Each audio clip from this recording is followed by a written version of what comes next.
বন্ধুসকল, আমি যিবিলাক যে মাছ খাই আছোঁ, যিবিলাক চালানী মাছ খাই আছোঁ, যেনেকৈ ৰৌ বাহুৱে হওক বা আপোনাৰ চন্দা মাছ, তো সেইবিলাক আমি কি সঁচাকৈ আমি মানে ভাল মাছেই খাই আছোঁনে বা স্বাস্থ্যৰ কাৰণে উপকাৰী হয়নে? আপোনালোকে ভাবি চাইছেনে কেতিয়াবা?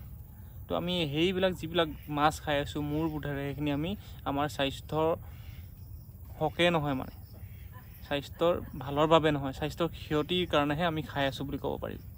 কাৰণ কেলৈ চাওক আপোনালোকে, আমি যেতিয়া আমাৰ ঘৰত পুখুৰীতে নহওক বা আমি লোকেল মাছ যিবিলাক কিনি আনি যেতিয়া মৰি যায়, মৰা মাছ মৰি গ'ল, ধৰি লওক আপুনি মাগুৰ মাছেই আনক বা ৰৌ বাহুৱে নহওক, আপোনাৰ নিজৰ পুখুৰীত আপুনি মৰাৰ পিছত থ'লে, ফ্ৰিজত নথ'লে আপোনাৰ একদিনত গেলি গুচি যায়। নেক্সট দিনা আপুনি খাবলৈ অলপ অসুবিধা হয়, মাছটো বেয়া হৈ যায়। কিন্তু সেইখিনি মাছ, চেম মাছ আপোনাৰ অন্ধ্ৰপ্ৰদেশৰ পৰা যিখিনি মাছ আহে বা বাহিৰৰ পৰা, অসমৰ বাহিৰৰ পৰা, তো সেইখিনি মাছ আপোনাৰ আহি পাওঁতে 7 দিন 8 দিন লাগে। আৰু ইয়াত আহি য'ত ষ্ট'ৰ হ'ব, বা 7 দিন 8 দিন নালাগিলেও আপুনি যদি 3 দিনো লাগে, ইয়াত আহি কিনি আকৌ ষ্ট'ৰ হ'ব। গাড়ী যিবিলাক আহি লাগিবহি ইয়াত পাৰ্কিঙত, গাড়ী পাৰ্কিঙত, তাতো 1 ৰাতি থাকি যায় বা 2 ৰাতিও থাকি যায় কেতিয়াবা। আৰু যিবিলাক মাছৰ কাৰ্টুনত আনে, আপুনি নেভাবিব যে মাছৰ কাৰ্টুনত আইচ দি আনিলেই যে মাছখিনি একদম 7-8 দিনৰ কাৰণে সুস্থ হৈ থাকিব, মানে বেয়া হৈ নাযায়, সেইটো নহয়। আপুনি নিজৰ ঘৰতো ৰাখি চাব, আপুনি তেনেকৈ সিমান দিনলৈকে যদি তেনেকুৱা হৈ থাকে, নাথাকে। আৰু তাত যিহেতু আগতেও বহুবাৰ ওলাইছে, নিউজতো ওলাইছে, বহুতে জানেও যে ফৰ্মেলিন মিক্স কৰে বুলি, তো তেনেকৈ মিক্স কৰি কিনিহে আনে। তো সেইবিলাক মাছ আমি খাই আছোঁ, আমাৰ স্বাস্থ্যৰ পক্ষে মানে ক্ষতিকাৰক, যিবিলাক আমি স্বাস্থ্যটো মানে নিজেই বৰবাদ কৰি আছোঁ। ডাঙৰ ডাঙৰ বেমাৰ আজিকালি বহুত বেছি হৈ গ'ল, আমি সেইবিলাক নিজেই সৃষ্টি কৰি আছোঁ, নহয় জানো? তো তাৰ বিনিময়ত যদি আমি সেই মাছখিনি কিনি নাখায়, বছৰেকত আপুনি কিমান মাছ কিনি খায় আপুনি ভাবকচোন। আপুনি যদি এবাৰত আধা কেজিও মাছ কিনে, আপুনি সেইখিনি 100 টকা, 200 টকা কেজি হ'লে আধা কেজি 100 টকা। সপ্তাহত আপুনি 4-5 দিন মাছ খায়, বা বেছিও খাব পাৰে কিছুমানে, বা কমো খাব পাৰে কিছুমানে।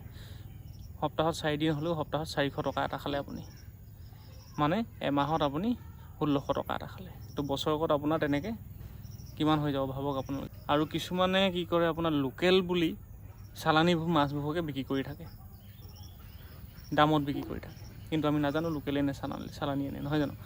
তো সেই গতিকে আমি যদি সৰুকৈ ঘৰত বেক চাইডেই হওক বা আগফালেই হওক, আপোনাৰ যদি সৰুকৈ এটা পুখুৰী আছে, বা যদি নাই আপোনালোকে যদি খান্দি লয়, খন্দুৱাই লয়, বেছি ডাঙৰ নালাগে। এইটো চাওক, মোৰ বহলটো আছে, মোৰ এইটো 8 ফুট, দীঘলটো আছে আপোনাৰ ইয়াৰ পৰা তালৈকে 15 ফুট। মই নিজৰ অভিজ্ঞতাৰ পৰা কওঁ, যি কওঁ, মই এনেই ওপৰতে কথাটো কৈ নিদিওঁ। মই আগতে আপোনালোকক এনেকৈ মাছৰ ভিডিঅ' বনোৱা নাছিলোঁ, কিন্তু এতিয়া মই বনাইছোঁ, কাৰণ মই এইবাৰ কৰিছোঁ। চাওক, আৰু এইটো দটো হৈছে মোৰ ইয়াৰ খুব বেছিকৈ বেছি আপোনাৰ 4.5 ফুট, 4 ফুট, আৰু ইয়াত পানী আছে আপোনাৰ 2.5 ফুটমান পানী আছে, চাওক। আৰু যদি পানী কমি যায়, মই মটৰ পাইপেৰে ইয়াত পানী দি দিওঁ।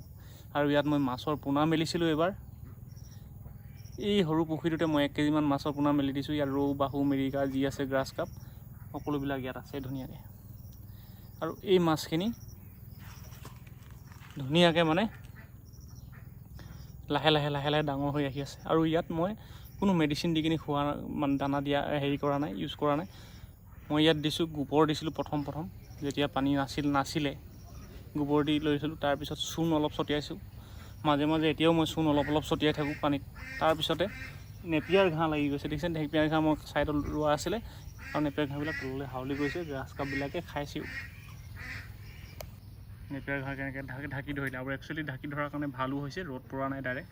ৰ'দটো পৰিলে বেছি পানীটো গৰম হৈ গ'ল হ'লে, আৰু ৰ'দ পৰা নাই, আৰু ধুনীয়াকৈ এটা ঠাণ্ডা পৰিৱেশত ইহঁতি মাছবিলাক আছে। আৰু ৰাতিপুৱা হ'লে মাছবিলাক ওলাই, গধূলি ওলাই। মই এতিয়া এইবিলাক দেখিছে চাপৰ দি দেখিছোঁ, এতিয়া মোক দেখি অলপ লুকাই দিছে, কিন্তু আপোনাৰ চাপৰ দি দিছোঁ, আৰু চাপৰ দিলেও মাছবিলাকে ধুনীয়াকৈ খায়। সিহঁতক প্ৰথম মই কিন্তু যিটো হয় ষ্টাৰ্টাৰ দানা হয়, মানে মাছৰ কাৰণে যিটো দানা আহে, ষ্টাৰ্টাৰ দানা 1 কেজি এটা কিনি আনিছিলোঁ, যিটো ফ্ল'টিং হয়, মানে ওপঙি থাকে। সেই মাছটো আনি কিনি দিছিলোঁ, আৰু লাহে লাহে অভ্যাস হৈ গ'ল সিহঁতি খোৱাৰ। তাৰপিছতে মই কি কৰোঁ, আমাৰ ঘৰত হাঁহ আছে, হাঁহ পালন কৰিছোঁ। কেইজনীমান হাঁহ আছে, আৰু হাঁহ কেইজনীৰ যিটো মল হয় সেইটো মই ইয়াত দিওঁ। সেইটো খুব ধুনীয়া খাদ্য হয় হাঁহৰ মাছৰ কাৰণে, খাই দিয়ে। তাৰপিছতে চাপৰ হয়, সেই চাপৰটো আনি দিছোঁ, তুঁহগুৰি দিছোঁ, তেনেকৈ খাই আছে, অলপ অলপকৈ বাঢ়ি আছে। আৰু আমি এই যদি এনেকৈ যদি আমি কৰি ল'ব পাৰোঁ, কমচে কম আমি ইয়াত 100জনীও যদি বা মাছ বা 50জনী মাছ যদি উৎপাদন কৰি ল'ব পাৰোঁ ধুনীয়াকৈ ঘৰত, আমি এটলিষ্ট মানে সেই ফৰ্মেলিন মিক্স নকৰাকৈ ফ্ৰেছ এটা মাছ আমি খাব পাৰিম, নহয় জানো? তো গতিকে মই সকলোকে এইটোৱেই অনুৰোধ কৰোঁ, আমি যিমান পাৰি আঁতৰি থাকিব লাগে আমি এনেকুৱা ধৰণৰ মাছৰ পৰা, যিটোৰ পৰা আমাৰ স্বাস্থ্য ক্ষতি হয়। লাগিলে আপুনি মাছ কমকৈ খাওক, ফ্ৰেছ খাওক, অলপ কেইটকামান দাম দি খাওক, ফ্ৰেছ মাছ খাওক।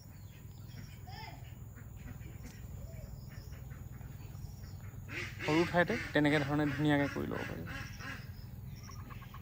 তো মই যেতিয়া ডাঙৰ হ'ব মই তেতিয়াও দেখুৱাম আপোনালোকক।